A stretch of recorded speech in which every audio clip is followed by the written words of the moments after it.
I heard our next guest speak in a radio talk.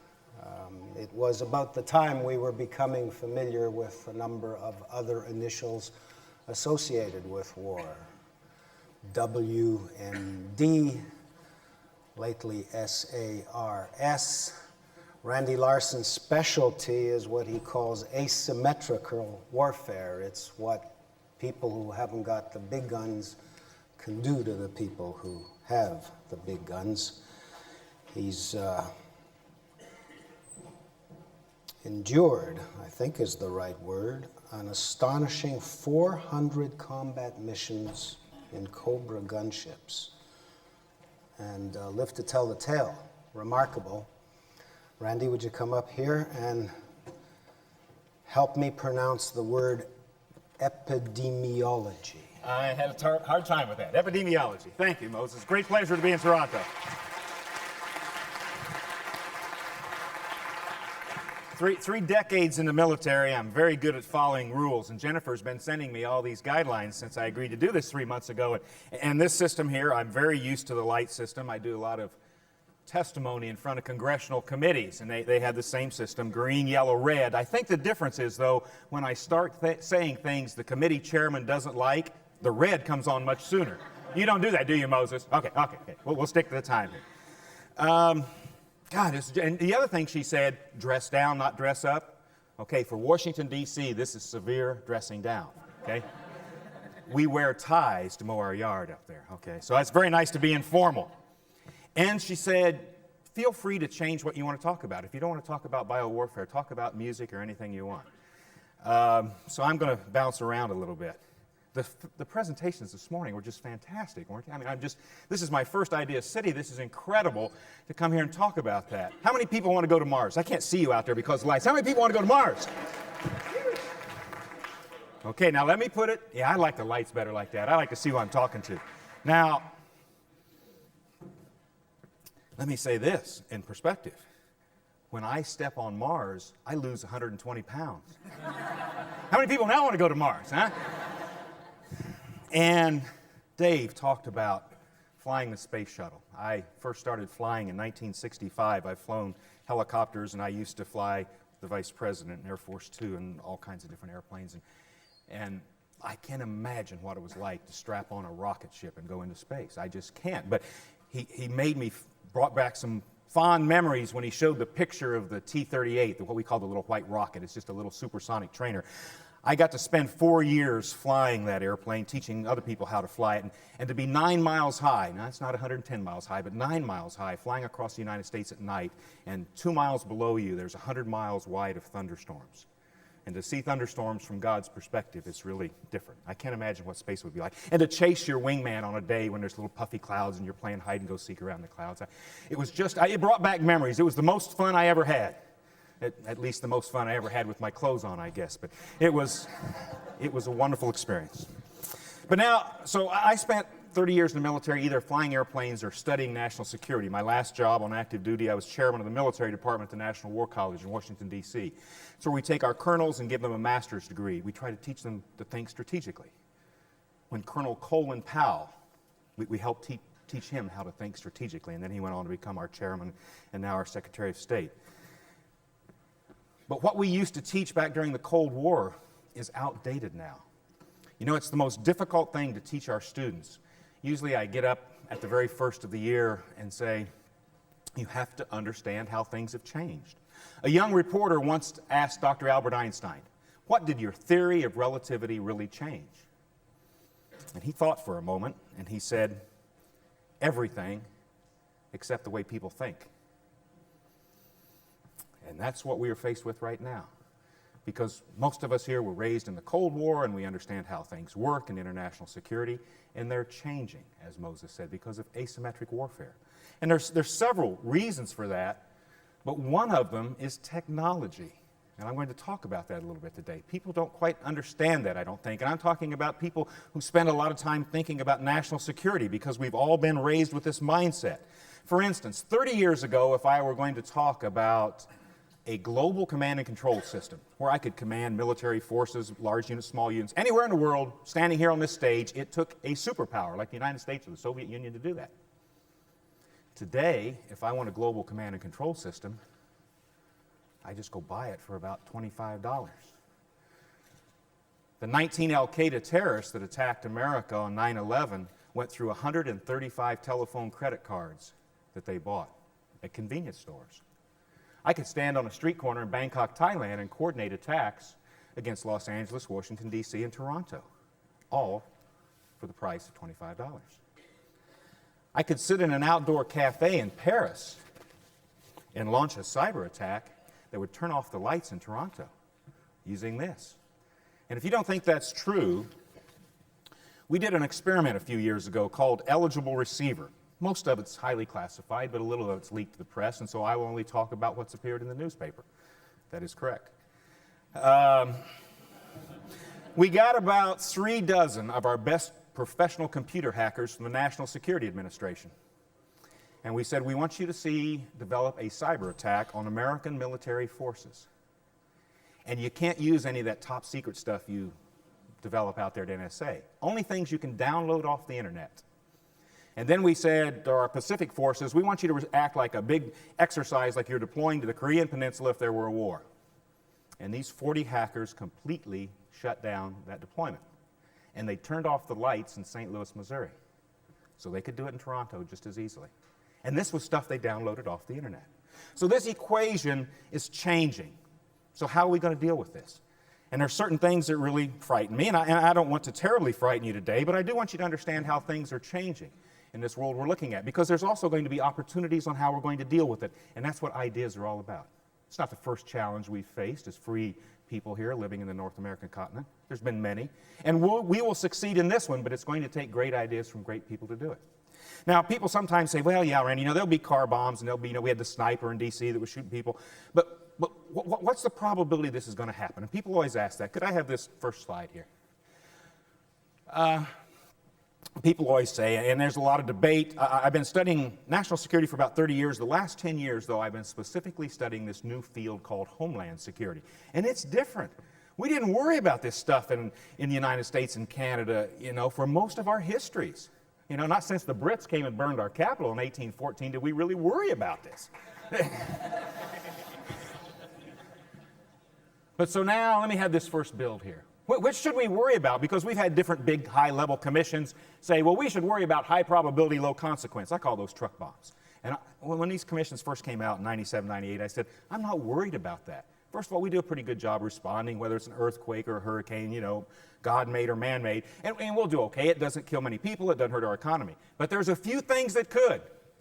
There are certain high-consequence events that could really kill lots of Americans and Canadians, destroy our economy, and make us change how we think about civil liberties. And that one scares me the most. That one scares me the most. Because I saw what I've read about what the United States did in January or February of 1942. They said, just get all the Japanese on the West Coast and put them in concentration camps. That's what happened in democracies when people get very afraid. And so that's what we have to avoid doing, is don't help the enemy. But now if I were here 2 years ago and said, 767s hijacked and flown into large buildings, you'd have said low probability. Is that still low probability? People are always asking me, okay, Randy, okay, we agree with you. We'll focus on high consequence. But what's the probability? I don't do probabilities. My wife teaches, she's an experimental psychologist, and the burden of that is you have to teach statistics to undergraduate psychology students. That is not fun. She tells me I should never do mathematics in public, so I won't. Her brain is wired completely different than mine. So I don't do probabilities. She had a student one time that just couldn't get it, just like me. And so she did the oldest trick that, statistics professors do. She pulls out a deck of 52 playing cards. And she goes up to him and she says, pick a card. And he starts to reach for it, and she says, what's the probability that'll be the ace of spades? And he thinks for a minute, and he said 50-50. That's why they keep building large hotels in Las Vegas, okay? And the problem is that makes sense to me, okay? So I don't do probabilities. I don't do them. So when people ask me, what's the probability or something, it would be, I don't know, either it's going to happen or not, this high consequence. What we use at National War College, give me the last build here. This is what's really important. I'm worried about what is the threat? Is there really a threat we have to worry about, or is this just Tom Clancy science fiction kind of stuff? And I have to focus on biological stuff now because I don't have much time and we got to focus down. Intent. I used to have to try to convince people that there was an intent out there. I don't have to do that much in America, particularly in Washington, D.C. and New York City anymore. There's the intent. Are we vulnerable? The first 3 news stories on the local TV station when I woke up this morning was SARS, West Nile virus, and what was it? BSE, bovine spongiform encephalopathy, mad cow disease. Wow, yeah, I think you all understand vulnerability up here. You know, in New York City right now, there are 12,000 restaurant workers unemployed because tourists aren't coming there anymore. I think you understand that in Toronto. We're vulnerable. We're vulnerable. Capabilities is what's changed, though.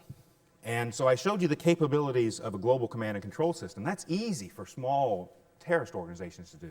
Cyberattacks. The one that scares me the most, though, of those new weapons are biological attacks. And I was asked to brief Vice President Cheney about a week after 9/11 because he asked his Chief of Staff, Scooter Libby, just about 4 days after the 9/11 attacks, he says, Scooter, what's the worst thing I got to think about?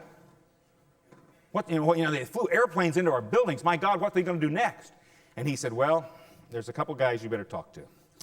So my buddy and I, Dr. Tara O'Toole from Johns Hopkins, went to talk. And we're talking about the biological threat and how real it was. And the Vice President said, what does a biological weapon look like? And I reached in my pocket, and I pulled out this test tube, and I said, Mr. Vice President, it looks like this, and by the way, I just carried this into your office. And I got to tell you, security at the White House 9 days after 9/11 was very tight. But the guards looked in my briefcase and saw this and didn't ask what it was because it doesn't look like a weapon. Now, since we were in the Vice President's office and there were 2 Secret Service agents with guns, the first thing I said when I pulled it out that time is, this is not dangerous. But for audiences, I usually get your attention a little bit first. This is not dangerous. What it is, though, it's a simulant. And every nation that has weaponized biological agents, which includes the United States, we used to do this back in the 60s, and then President Nixon said, that's a dirty thing that nations shouldn't do. We got out of it. 140 nations, including Canada, signed the treaty not to do this anymore. Unfortunately, places like the Soviet Union went on for another 20 years. I've debriefed a lot of their defectors that tell us about the big program they had. But every nation that weaponizes it, including Iraq, you first weaponize Bacillus glabellii because it doesn't cause harm. And you test your equipment. But then you take that same process and use Bacillus anthracis, which causes anthrax. This is weaponized because it's 3-micron particle size. A human hair is about 100 micron in size, in width. Okay, this is 3. So if I just take the cap off, I won't do this because someone could have an allergic reaction to this because it's 3-micron size, it goes immediately into the small sacs of your lung and into your bloodstream.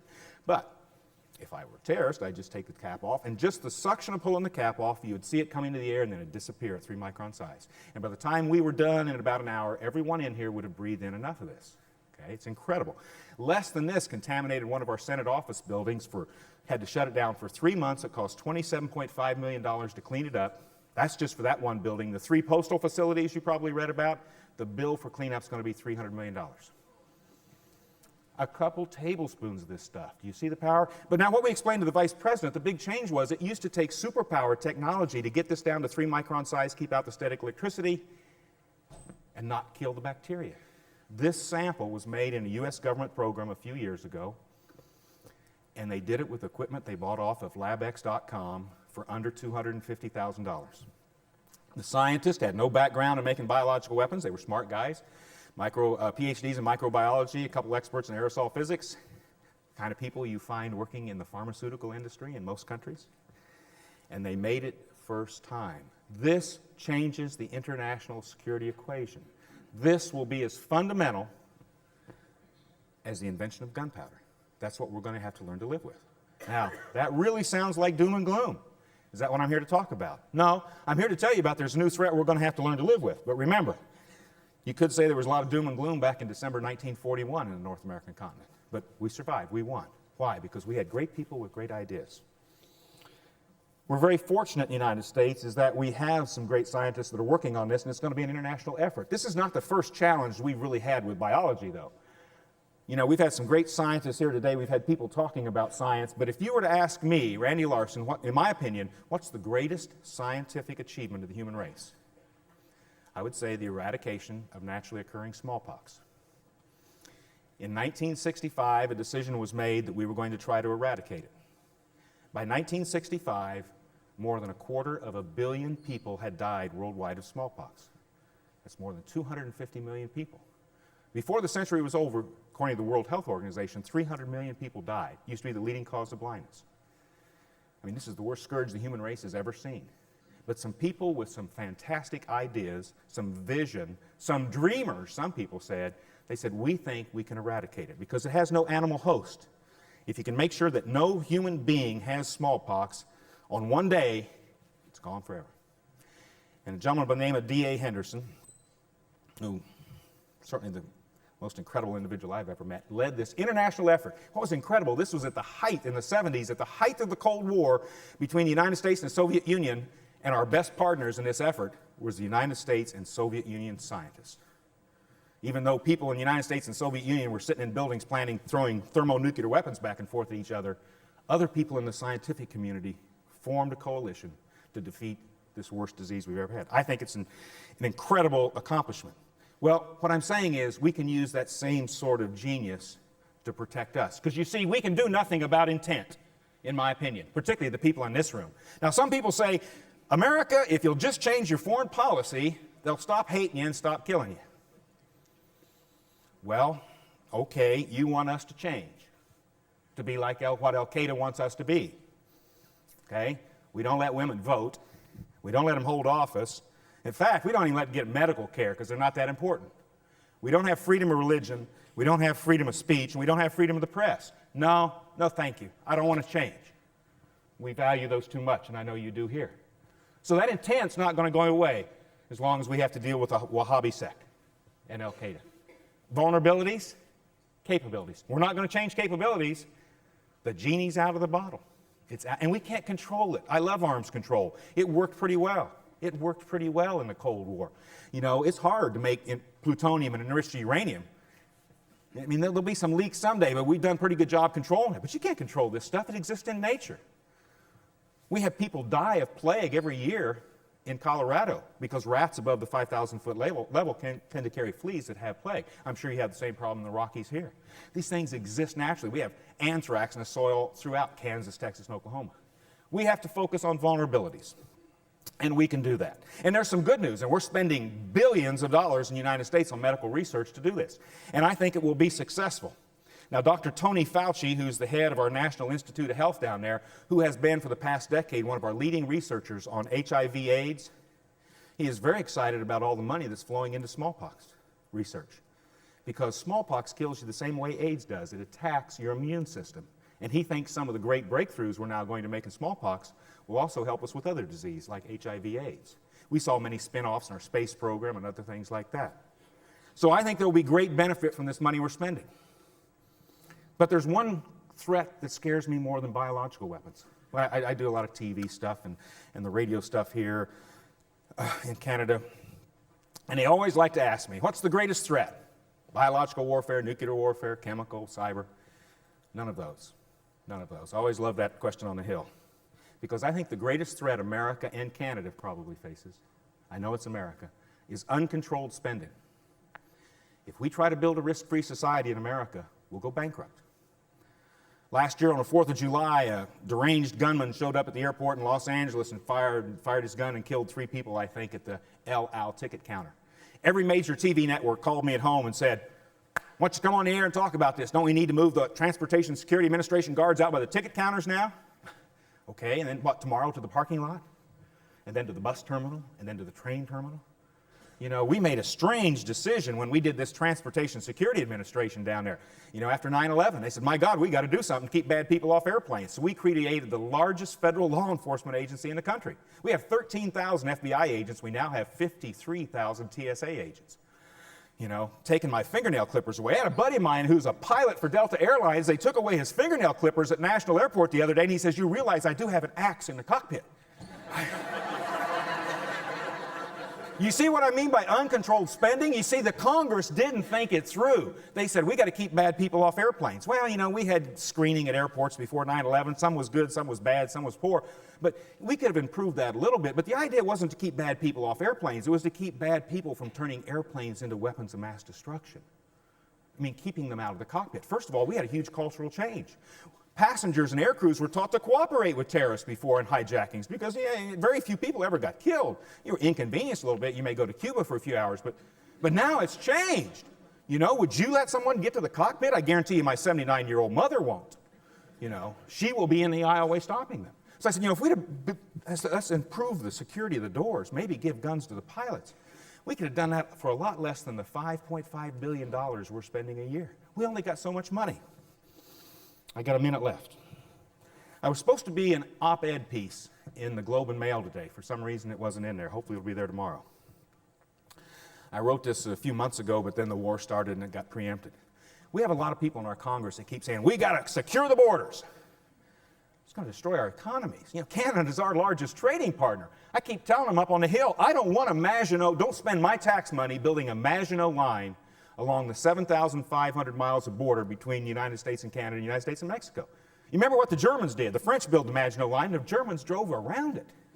And the guns were pointed the wrong way. I mean, Ramzi Yousef was the mastermind of the bombing at the World Trade Center bombing in 1993. You know where he built his bomb? In New Jersey. Timothy McVeigh bombed the Murrah building in Oklahoma City in 95. He built it in Kansas. Aum Shinrikyo made their sarin in Tokyo and used it there. You don't have to bring weapons of mass destruction across our border.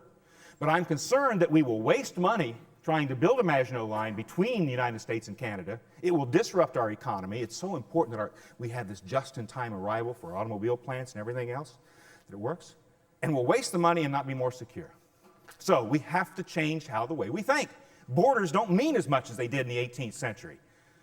Biological weapons don't see the difference. Remember that picture Dave showed us? You know, or was it Dave? Or I forget. It started and it came up, and there was no borders. That's only on those funny maps you see in schools. Cyber weapons don't see that. So we have to change how we think. And one of our first speakers this morning for my last comment, it says thanks. We talked about water and how important that's going to be. One of the things we teach at National War College, in the 21st century, there will be more wars fought over water than oil. Another thing we're going to have to think about.